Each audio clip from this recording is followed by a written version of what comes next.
ಬೆಂಗಳೂರಲ್ಲಿ ದೊಡ್ಡ ದೊಡ್ಡ ಟೆಕ್ ಪಾರ್ಕ್ಗಳನ್ನ ನೋಡಿದಾಗ, ಅಲ್ಲಿ ಕೆಲಸ ಮಾಡೋರನ್ನ ನೋಡಿದಾಗ, ಮನ್ಸಿಗೆ ಏನೋ ಒಂಥರ ಆಸೆ ಆಗತ್ತೆ. ಕತ್ತಲ್ಲಿ ಆ ಐಡಿ ಕಾರ್ಡ್, ಫಾರ್ಮಲ್ ಬಟ್ಟೆ, ಆ ದೊಡ್ಡ ಬಿಲ್ಡಿಂಗ್ ಒಳಗೆ ಹೋಗೋ ಸ್ಟೈಲ್ ಅದೆಲ್ಲ ನೋಡಿದ್ರೆ ವಾವ್, ಲೈಫ್ ಅಂದ್ರೆ ಇದಪ್ಪ ಅನ್ಸುತ್ತೆ. ನನಗೂ ಆ ಪ್ರೊಫೆಷನಲಿಸಂ ಬೇಕು. ಆಫೀಸ್ನಲ್ಲಿ ಹೊಸ ಫ್ರೆಂಡ್ಸ್ ಮಾಡ್ಕೊಳ್ಳೋದು, ಟೀಮ್ ಲಂಚ್ಗೆ ಹೋಗೋದು, ವರ್ಷಕ್ಕೊಮ್ಮೆ ಟೀಮ್ ಔಟಿಂಗ್ ಹೋಗಿ ಮಜಾ ಮಾಡೋದು, ಇದೆಲ್ಲದ್ರ ಬಗ್ಗೆ ಯೋಚನೆ ಮಾಡಿದ್ರೆ ನನಗೂ ಕೆಲ್ಸಕ್ಕೆ ಹೋಗ್ಬೇಕು ಅನ್ಸುತ್ತೆ. ಆದ್ರೆ ಇದು ಬರೀ ಕನಸು. ರಿಯಾಲಿಟಿ ಏನ್ ಗೊತ್ತಾ?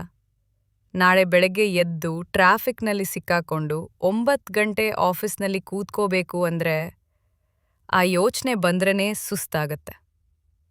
ನಂಗೆ ಆ ಲೈಫ್ ಸ್ಟೈಲ್ ಇಷ್ಟ, ಆ ಮಜಾ ಇಷ್ಟ. ಆದ್ರೆ ಪ್ರತಿದಿನ ಮನೆ ಬಿಟ್ಟು ಹೊರಗೆ ಹೋಗೋಕೆ ಇಷ್ಟ ಇಲ್ಲ. ಜನಗಳ ಜೊತೆ ಬೆರೀಬೇಕು ಅನ್ನೋ ಆಸೆ ಇದೆ, ಆದ್ರೆ ಜನಗಳ ಹತ್ರ ಮಾತಾಡೋಕ್ಕೆ ಭಯ. ಹಾಗಂತ ಮನೇಲೇ ಸುಮ್ನೆ ಕೂರೋಕೆ ಆಗತ್ತಾ? ಇಲ್ಲ. ಏನ್ ಮಾಡದೆ ಕೂತಿದ್ರೆ ನಾನೇನು ವೇಸ್ಟ್ ಬಾಯ್ನಾ ಅನ್ನೋ ಭಯ ಶುರುವಾಗತ್ತೆ. ಕೆಲ್ಸ ಬೇಡ ಅನ್ನೋ ಹಾಗಿಲ್ಲ, ಕೆಲ್ಸ ಬೇಕು ಅನ್ನೋ ಹಾಗಿಲ್ಲ.